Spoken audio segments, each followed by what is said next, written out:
সুন্দর করে পেঁচায়া সামনে রাখা হয়েছে। জানাজার কাপড় থেকে মানে তাহাররাকাল কাফান, কাফনটা নড়াচড়া শুরু করে দিছে। কাফন কি করা শুরু করে দিছে? কাফনটা নড়াচড়া শুরু করে দিছে। আল্লাহর নবী সাল্লাল্লাহু আলাইহি ওয়াসাল্লাম সাহাবায়ে কেরামকে ডাক দিয়ে বলল, ও আমার সাহাবায়ে কেরাম, দেখো গো, কেন জানাজার কাফন নড়ে? কাফনটা কেন নড়ে কিসের জন্য? মানুষটা তো মৃত, মানুষটা তো জীবিত নাই, মৃত মানুষ, তার জানাজার কাফন কেন নড়বে? দেখো দেখো, কাফনটা একটুখানি তোমরা একটু খুলে দেখো কি অবস্থা হয়েছে। এক সাহাবী যখন কাফনের কাপড়টা খুলতে গিয়েছে, হাদিসের মধ্যে আসছে ওয়া হাইয়াতুন, একটা সাপ সেখানে সেই মাইয়তের গোশতগুলো কামড়ে কামড়ে খাচ্ছে। নাউজুবিল্লাহ বলেন। একটা সাপ সেখানে সেই মাইয়তের গোশতগুলো কামড়ায়া, সাপ কাফনের ভিতরে মাইয়াতের গোশত কামড়ায় কামড়ায় খাচ্ছে।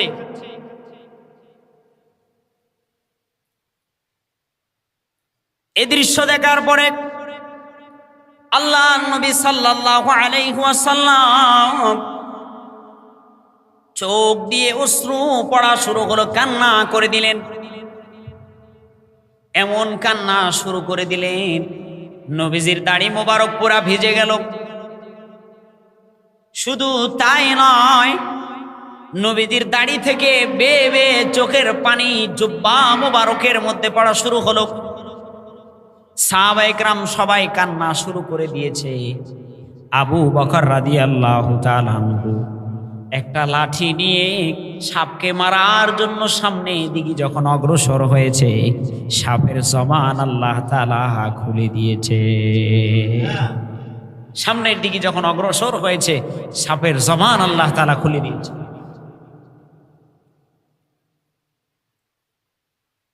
সাপ এবার ডাক দিয়ে বলে, ও আবু বকর,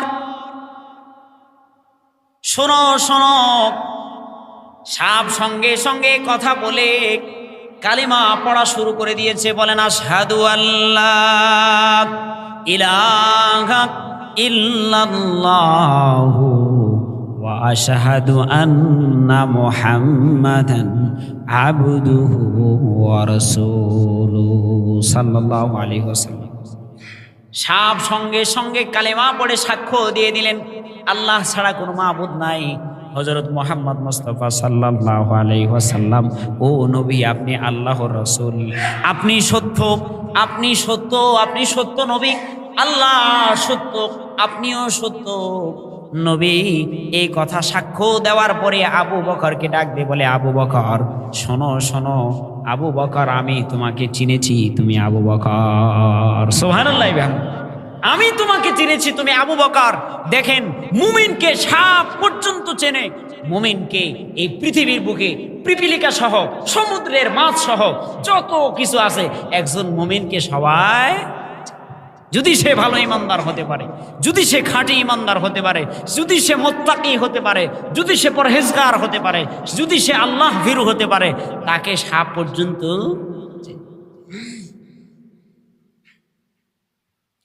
আবু বকর রাদিয়াল্লাহু তাআলা আনহুকে ডাক দিয়ে বলেন, ও আবু বকর, কেন গো আমাকে মারার জন্য তুমি সামনের দিকে এগাচ্ছ? কারণ কি, কেন আগাচ্ছ? বলে, জালেম, যেখানে মুহাম্মাদুর রাসূলুল্লাহ আছে, যেখানে বিশ্ব নবী আছে, যেখানে বিশ্ব নেতা আছে, যেখানে নবী স্বয়ং আছে, আর তুমি আমাকে কেমন করে চিল্লা, এবং তুমি কালিমা পড়ে সাক্ষ্য দিলা, আবার সেই মাইয়াতের গোশত খাচ্ছ। কারণ কি, কারণ কি, কিসের জন্য খাচ্ছ? আবু বকরকে সাপ এবার উত্তর দিয়ে বলে, আবু বকর শোনেন, আমি এমনি এমনি তার গোশত খাই নাই। আল্লাহ পাক রব্বুল আলামিন আজকে থেকে কিয়ামতের আগ পর্যন্ত আমাকে তার গোশত খাওয়ার জন্য আদেশ দিয়েছে। আজ থেকে কিয়ামতের আগ পর্যন্ত আমাকে তার গোশত খাওয়ার জন্য আদেশ দিয়েছেন কে? কথা বলেন না কে? আল্লাহ আদেশ দিয়েছেন আজ থেকে কিয়ামতের আগ পর্যন্ত যদি ঘুমাইতে হয়। আল্লাহ পাক রব্বুল আলামিন বলেন, লাআনাহুমুল্লাহু ফিদ দুনিয়া ওয়াল আখিরাহ। আল্লাহ পাক রব্বুল আলামিন সেই সমস্ত মানুষদেরকে দুনিয়ার মধ্যেও লাঞ্ছনার পাত্র বানিয়ে দিবেন এবং আখিরাতের মধ্যে রব্বুল আলামিন সেই সমস্ত মানুষদেরকে লাঞ্ছনার পাত্র বানিয়ে দিবেন। কেমন করে দুনিয়ার মধ্যে লাঞ্ছনার পাত্র বানিয়ে দিবেন, আখিরাতের মধ্যেও কেমন করে লাঞ্ছনার পাত্র বানিয়ে দিবেন, এই বিষয়ের ব্যাখ্যা করে আমরা সামনের দিকে আগাইতে চাই। আমি তাফসীর কারকগণ তাফসীরের মধ্যে বর্ণনা করে দিয়ে বলেন, কোন মানুষ রাসূলকে কষ্ট দিবে কেমন করে? রাসূলকে কষ্ট দেওয়ার মিনিং হচ্ছে এভাবে, কেউ যদি সুন্নতের অনুকরণ না করে, সুন্নতের উপরে যদি না চলে, রাসূলের মহব্বত ভালোবাসা যদি তার অন্তরের মধ্যে না রাখে, তাহলে কেবলমাত্র শুধুমাত্র রাসূলকে কষ্ট দেওয়া হবে। তাহলেই কেবলমাত্র শুধুমাত্র রাসূলকে কষ্ট দেওয়া হবে। যদি রাসূলের ভালোবাসা, মহব্বত আর মায়া আর দয়া আর নবীজির সুন্নতের উপরে অনুকরণ যদি সে মানুষের না থাকে, নবীজির সুন্নতের উপরে যদি অনুকরণ না করতে পারে, তাহলেই রাসূলের উপরে কষ্ট দেওয়া।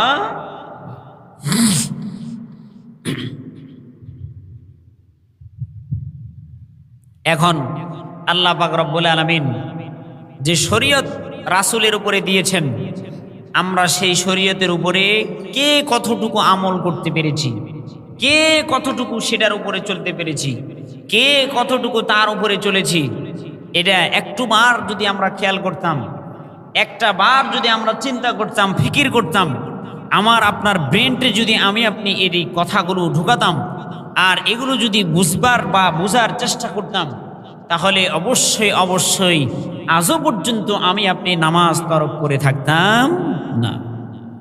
কিন্তু আসলে আমার আপনার মেধার মধ্যে আমরা এগুলো ঢুকাই নি। দুনিয়াবি কাজকর্মে যত কিছু আছে সবগুলোই আমরা যেভাবে মেধার মধ্যে সম্পৃক্ত করেছি, মেধার মধ্যে নিয়ে এসেছি। একটা কাজ যদি একবার না হয়, সেই কাজটা করার জন্য বারবার চেষ্টা করি, বারবার সেই কাজের উপরে আমরা সেরকম প্রেশার চাপ করে সেই কাজের উপরে আপনি মনোযোগ দিয়ে সুন্দর করে কাজটা করার জন্য যত প্রচেষ্টা লাগে সব কিছু করে যাই। কিন্তু আসলে আখেরাত হলো আমার আসল জায়গা, আখেরাত হলো আমার আসল বাড়ি, আখেরাত হলো আমার আসল ঘর। কিন্তু সে আখেরাতের মধ্যে আমার কি অবস্থা হবে, কেমন হবে, কি হবে, সেটার জন্য একটুবার প্রেশার দিয়ে ব্রেনকে চিন্তা করে ফিকির করে সে আমলগুলো করতে পারলাম। আমার আল্লাহ পাক রব্বুল আলামিন বলেন, রাসূলকে কষ্ট দেওয়া কিভাবে হবে, রাসূলকে মানুষেরা কষ্ট কিভাবে দিবে? ইন্নাল্লাযীনা ইয়া'যুনাল্লাহা ওয়া রাসূলাহু লা'আনাহুমুল্লাহু ফিদ দুনিয়া ওয়াল আখিরাহ ওয়া আ'আদ্দা লাহুম আযাবাম মুহিনা।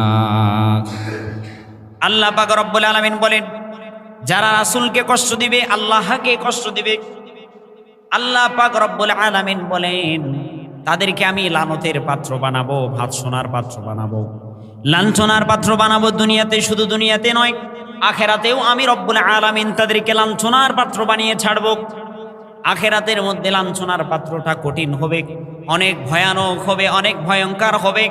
আমার নবী মুহাম্মদুর রাসূলুল্লাহ সাল্লাল্লাহু আলাইহি ওয়াসাল্লাম বিশ্বনবী, বিশ্বনেতা, বারবার মানুষদেরকে, দুনিয়ার বুকে যে মানুষেরা এসেছিলেন, মানুষেরা আমরা যারা এসেছি, সব উম্মতকে বিশ্ব নবী তাগিদ দিয়েছেন।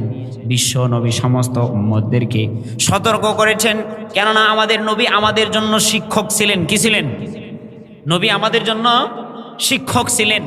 নবী আমাদের জন্য যেমন পিতা সমতুল্য ছিলেন, তেমনি নবী আমাদের জন্য শিক্ষক ছিলেন, আমাদের রাহবার ছিলেন, আমাদের সব কিছুর তিনি কেমন জানি একটা পথ চালানোর জন্য, সামনের দিকে যাওয়ার জন্য লাইট যেরকম প্রয়োজন হয় সেরকম গাইডলাইন নবী ছিলেন। শুধু আজকের নবী নয়, এ নবী শুরু থেকে নিয়ে শেষ পর্যন্ত, কিয়ামতের আগ পর্যন্ত, কিয়ামতের ময়দানেও সেই নবী আমার আপনার জন্য গাইডলাইন হয়ে যাবে। বলেন না সুবহানাল্লাহ। আমার আল্লাহ পাক রব্বুল আলামিন কালামে পাকের মধ্যে ঘোষণা করে দিয়ে বলেন, লাআনাকুমুল্লাহু ফিদ দুনিয়া ওয়াল আখিরাহ। হে পৃথিবীর বুকের মানুষ, সাবধান হয়ে যাও, সাবধান হয়ে যাও। যদি তোমরা আল্লাহর সাথে বেয়াদবি করে ফেলো, নবীর সাথে বেয়াদবি করে ফেলো, তাহলে শুধু দুনিয়ার মধ্যে লাঞ্ছনার পাত্র হবে না, শুধু দুনিয়াতে লাঞ্ছনার পাত্র হয়ে ক্ষান্ত হবে না। আল্লাহ পাক রব্বুল আলামিন তোমাকে কিয়ামতের ময়দানে লাঞ্ছনার পাত্র বানাবে।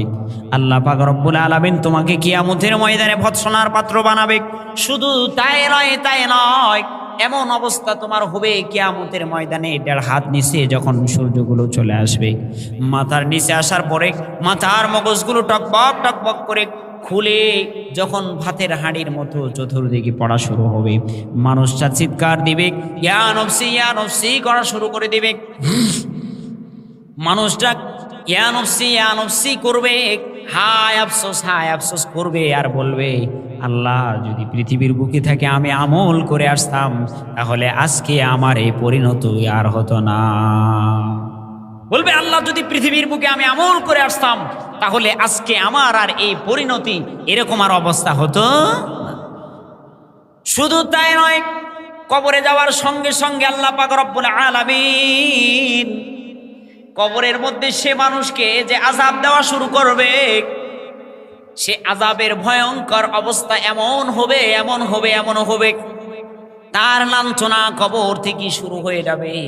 এমন অবস্থা হবে, ফেরেশতাদেরকে ডাক দিয়ে বলবে, ও আমার ফেরেশতারা শোনো, আমাকে সামান্য পরিমাণ সময় দাও, আমি দুনিয়াতে যাব, আমল করব, আর কোনোদিন জেনা করব না, অন্যায় করব না, অবিচার করব না, জুলুম করব না, নির্যাতন করব না, আর কোনোদিন সুদ খেব না, ঘুষ খাব না, কোনোদিন অন্যায় করব না, না হক কারো হক মেরে দিব না, না হক কারোর সাথে কোনো কথা বলবো না, কাউকে গালি দিব না, কারোর সাথে কোনো অন্যায় করব না, শুধু খালি আমাকে দুনিয়াতে পাঠিয়ে দাও। ফেরেশতারা বলবে, না অসম্ভব, এখন আর দুনিয়ায় যাওয়ার কোনো সময় না, এখন আর দুনিয়ায় যাওয়ার কোনো সময় নাই, সুযোগ ফুরিয়ে গিয়েছে, সুযোগ শেষ হয়ে। একটা মানুষ যখন কবরে যাবে, সেই কবরের সময়টা কখন হবে জানেন? আসর। কোন সময় হবে? আসর সময়। অনেক মানুষ, যে মানুষের কাজ কারবার কম, সে মানুষটা দুপুরবেলা যদি খাওয়ার পরে কাইলুল্লাহ করতে যায়, দেখা যায় ঘুমাইতে আসর পর্যন্ত হয়ে যায়। আজান হলে উঠে সুন্দর করে ওযু করে মসজিদে এসে নামাজ পড়ে। তা আপনার মানুষকে আপনি যখনই দাফন করেন, দিনের রাতের যে স্থানে যেই সময় আপনি দাফন করেন, কিন্তু কবরের মধ্যে সময়টা হয়ে যাবে আসরের আগ পর্যন্ত। কি সময় হবে? আসরের পূর্ব মুহূর্ত সময় হবে। কেন হবে? আল্লাহ তাআলা বান্দাকে সেখানে পরীক্ষা করবে। সে যদি নামাজি বান্দা হয়, সে যদি মুত্তাকি বান্দা হয়, সে যদি পরহেজগার হয়, সে যদি 5 জাকাত নামাজের হেফাজত করে যায় পৃথিবীর বুক থেকে, তখন ওই সময় যখন তাকে ঘুম থেকে ফেরেশতারা উঠাবে আর সে তার কানে মুয়াজ্জিন আজান দিবে, সে আজান সে শুনতে পারবে। বলেন না আল্লাহু আকবার। সে আজান কান থেকে সে শুনতে পাবে। আজান শুনে সে বলবে, জি কই আমাকে ওযুর পানি দাও, কই আমার জায়নামাজ দাও, আমি নামাজ আদায় করব। ফেরেশতারা ডাক দিয়ে বলবে, ও মুমিন বান্দা হলে বলবে, মুমিন শোনো, কবর নামাজের জায়গা নয়, কবর নামাজের জায়গা নয়, এখানে নামাজ আদায় করার জন্য নয়। আল্লাহ পাক রব্বুল আলামিন তোমাকে পরীক্ষা করতেছে, পরীক্ষা করার জন্য আসরের পূর্ব মুহূর্তে আল্লাহ তাআলা তোমাকে এখানে উঠিয়েছে। এখন তুমি আমাদের প্রশ্নের উত্তর দাও, আর নাম কানাও মাতিল আরস, আর আরামে ঘুমাও। যেমন নতুন দুলা শ্বশুর বাড়িতে গিয়ে সুন্দর করে আরামের ঘুম ঘুমাই, যদি তুমি মুমিন হও আর সঠিক উত্তর দিতে পারো, তাহলে সেই তুলার মতো সুন্দর করে কিয়ামতের আগ পর্যন্ত ঘুমাইতে থাকো। সুবহানাল্লাহ। সেই তুলার মতো কিয়ামতের আগ পর্যন্ত ঘুমাও, তোমার কোনো টেনশন নাই, তোমার কোনো পেরেশানি নাই, কোনো চিন্তা নাই। সেই আমলগুলো অনেক আমল পাওয়ারা দিবে, অনেক আমল তাকে ঘিরায় রাখবে, অনেক পাখির সুরতে কতগুলো আমল আসবে, এগুলো তাকে ঘিরায় রাখবে। এই কথাগুলো অন্য কোনো সময়ে অন্য কোনো স্থানে ইনশাআল্লাহুল আজিজ বলে দেওয়া হবে। আজকে যে আয়াতের ব্যাখ্যা আমি করতে চাচ্ছি সেটাই সেই উপরে সেই দিকেই যাব ইনশাআল্লাহুল আজিজ। তাহলে আল্লাহ পাক রব্বুল আলামিন বললেন, তোমরা আল্লাহকে কষ্ট দিও না, রাসূলকে কষ্ট দিও না। তাহলে আল্লাহকে কষ্ট না দেওয়া হলো, আল্লাহকে কষ্ট দেওয়া হলো আল্লাহর ইবাদত না করা। আল্লাহকে কষ্ট দেওয়া হলো আল্লাহর ইবাদত না করা। এবং আল্লাহ রাসূলকে কষ্ট দেওয়া হলো রাসূল যে তরিকা অনুযায়ী যেভাবে দুনিয়ার বুকে কাঠাই গিয়েছেন, সাহাবায়ে কেরাম যে অনুকরণ করে আমল করেছেন, সের উপরে আমল না করা, এভাবে নিজের জীবনকে পরিচালিত না করা, এটা হলো রাসূলকে কষ্ট দাও।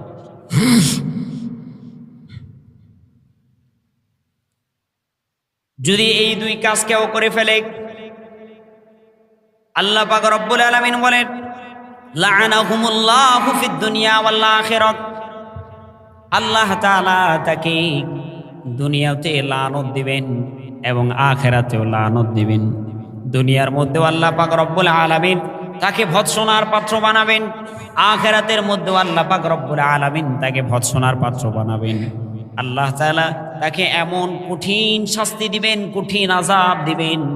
একটা ঘটনার দিকে যদি আমরা যেতে চাই, হাদিসের মধ্যে আসছে আল্লাহর নবী সাল্লাল্লাহু আলাইহি ওয়াসাল্লাম একদিন এক ব্যক্তি, এক সাহাবী মারা গিয়েছেন। সাহাবীর জানাজা পড়ার জন্য সাহাবায়ে কেরাম সহ আল্লাহর নবী সাল্লাল্লাহু আলাইহি ওয়াসাল্লাম বলতেছেন, ও আমার সাহাবায়ে কেরাম, চলো অমুক ব্যক্তি মারা গিয়েছে, আমরা তার জানাজা আদায় করে আসি। আমরা তার জানাজার মধ্যে যাব, আমরা তার জানাজা আদায় করব, আমরা তার জানাজায় যাব। আল্লাহর নবী সাল্লাল্লাহু আলাইহি ওয়াসাল্লাম সমস্ত সাহাবায়ে কেরামদেরকে নিয়ে জানাজার দিকে যাওয়া শুরু করলেন। সেই কাফেলার মধ্যে ছিলেন হযরতে সাইয়্যিদানা আবু বকর রাদিয়াল্লাহু তাআলা আনহু। হযরতে আবু বকর রাদিয়াল্লাহু তাআলা আনহু সহ সেই জানাজার মধ্যে ছিলেন। তিনি সহ জানাজার মধ্যে গিয়েছেন। অনেক লোক, অনেক সাহাবায়ে কেরাম জানাজার মধ্যে গিয়েছেন। যাওয়ার পরে সেখানে গিয়ে কি অবস্থা, বলে জানাজা সামনে দাঁড়িয়ে আছে, আল্লাহর নবী সহ সেখানে আছেন। আর জানাজার কাপড়ের মধ্যে মাইয়াতকে সুন্দর করে পেঁচায়া সামনে রাখা হয়েছে। জানাজার কাপড় থেকে মানে তাহাররাকাল কাফন, কাফনটা নড়াচড়া শুরু করে দিছে। কাফন কি করা শুরু করে দিছে? কাফনটা নড়াচড়া শুরু করে দিছে। আল্লাহর নবী সাল্লাল্লাহু আলাইহি ওয়াসাল্লাম সাহাবায়ে কেরামকে ডাক দিয়ে বলল, ও আমার সাহাবায়ে কেরাম, দেখো গো, কেন জানাজার কাফন নড়ে? কাফনটা কেন নড়ে কিসের জন্য? মানুষটা তো মৃত, মানুষটা তো জীবিত নাই, মৃত মানুষ, তার জানাজার কাফন কেন নড়বে? দেখো দেখো, কাফনটা একটুখানি তোমরা একটু খুলে দেখো কি অবস্থা হয়েছে। এক সাহাবী যখন কাফনের কাপড়টা খুলতে গিয়েছে, হাদিসের মধ্যে আসছে ওয়া হাইয়াতুন, একটা সাপ সেখানে সেই মাইয়তের গোশতগুলো কামড়ে কামড়ে খাচ্ছে। নাউজুবিল্লাহ বলেন। একটা সাপ সেখানে সেই মাইয়তের গোশতগুলো কামড়ায়া, সাপ কাফনের ভিতরে মাইয়াতের গোশত কামড়ায় কামড়ায় খাচ্ছে।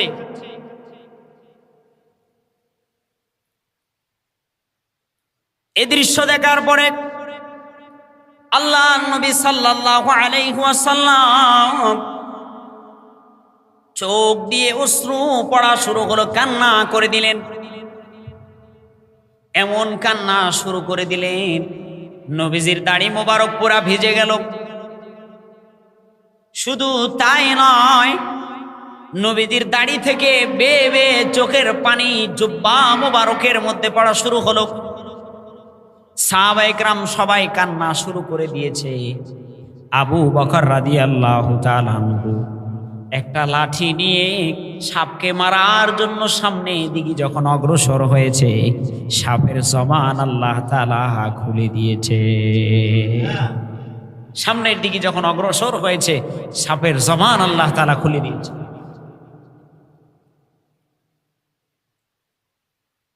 সাপ এবার ডাক দিয়ে বলে, ও আবু বকর,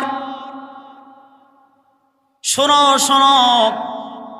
সাপ সঙ্গে সঙ্গে কথা বলে কালিমা পড়া শুরু করে দিয়েছে। বলেন, আশহাদু আল্লাহ ইলাহা ইল্লাল্লাহু ওয়া আশহাদু আন্না মুহাম্মাদান আবদুহু ওয়া রাসূলুহু সাল্লাল্লাহু আলাইহি ওয়াসাল্লাম।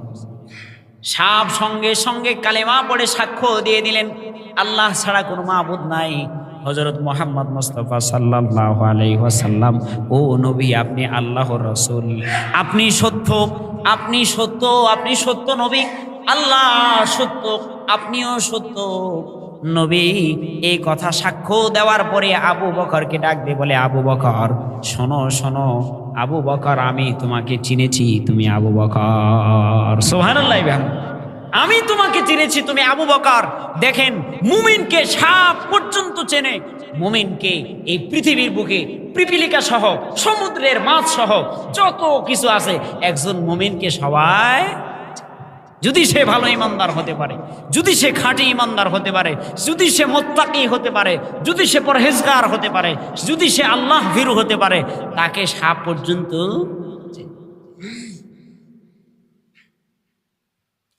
আবু বকর রাদিয়াল্লাহু তাআলা আনহুকে ডাক দিয়ে বলেন,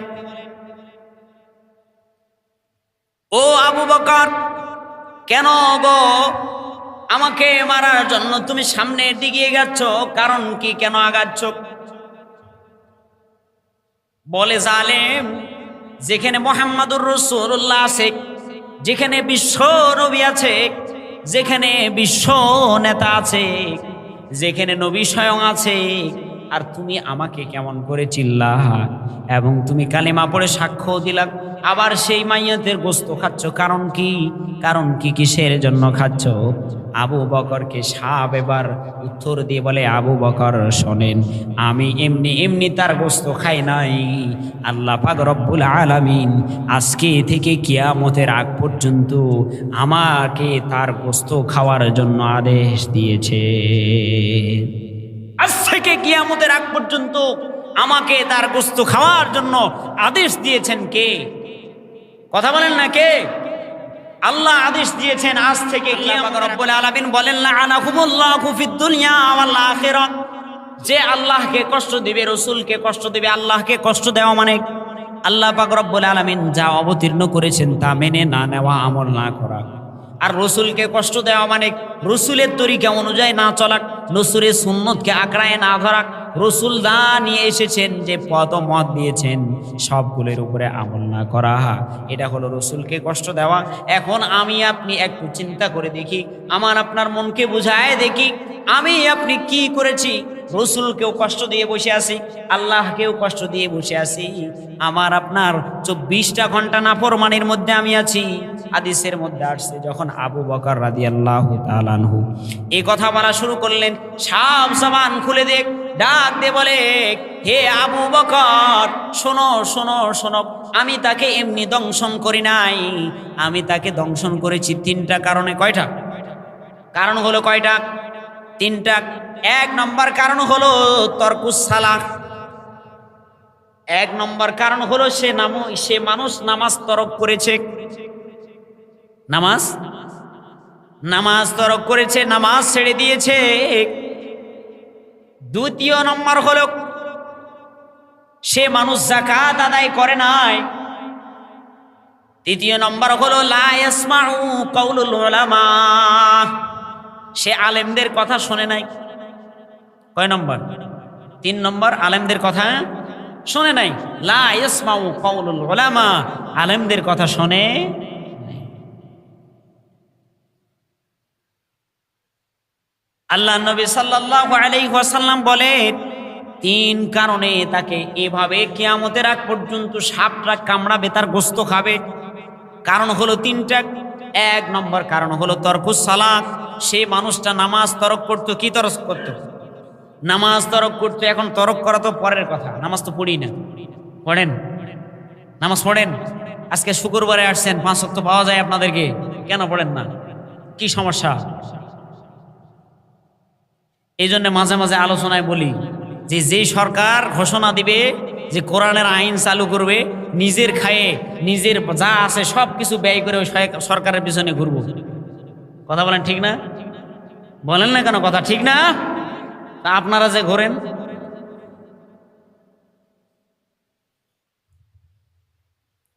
যে ঘোষণা দিবে, আপনি 1 বছর ক্ষমতা নয়, আরো যদি 40 বছর দুনিয়ার বুকে বেঁচে থাকেন কোনো সমস্যা নাই।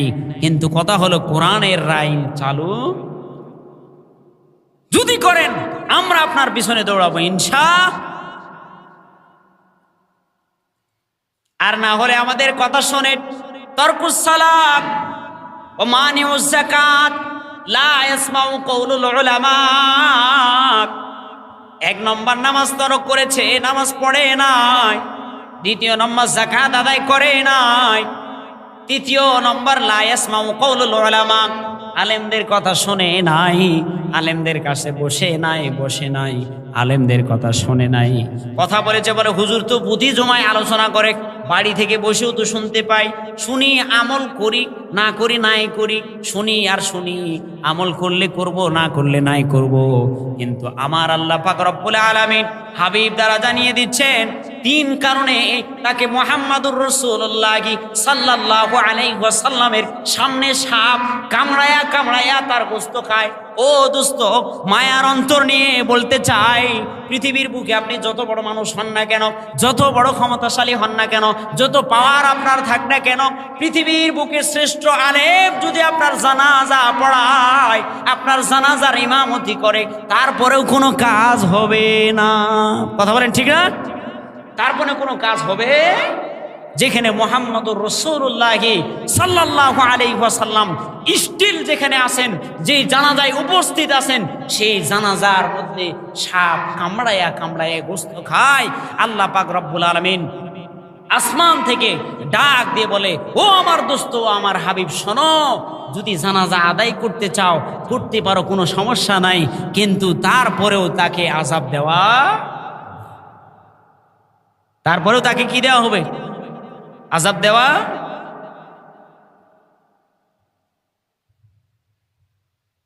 কেননা তার জন্য আযাব মুহিনা, কঠিন আযাব তার জন্য প্রস্তুত করা হয়েছে। এমন কোন মানুষ নাই যে একজন আরেকজনের উপরে জুলুম করে না। এরকম মানুষ খুঁজে পাওয়া যাবে, তার আত্মীয়র সাথে সে নিজের ভাইয়ের সাথে পুরা বছর কথা বলে না, এরকম মানুষ আছে না নাই? অথচ আল্লাহ তাআলা বলেন, আনাল্লাহু আনার রহমান খালাকতুর রহিমা ওয়া শাকাকতু লাহু মিন ইসমি ফামান ওয়াসালাহা ওয়াসালতুহু ওয়া মান কাতাআহা বাতাতুহু। আমার আল্লাহ পাক রব্বুল আলামিন বলেন, আত্মীয়তার বন্ধন হলো আমি রহমানের সাথে সম্পৃক্ত, রহমানের সাথে এনামের সম্পৃক্ত, আমি আল্লাহর সাথে এনামের সম্পৃক্ত। রেহেম আমি আল্লাহ তাআলা তৈরি করেছি, মায়ের রেহেম আমি আল্লাহ তাআলা তৈরি করেছি, আর এটার সাথে সম্পৃক্ত হলো আমার রহমান নামের।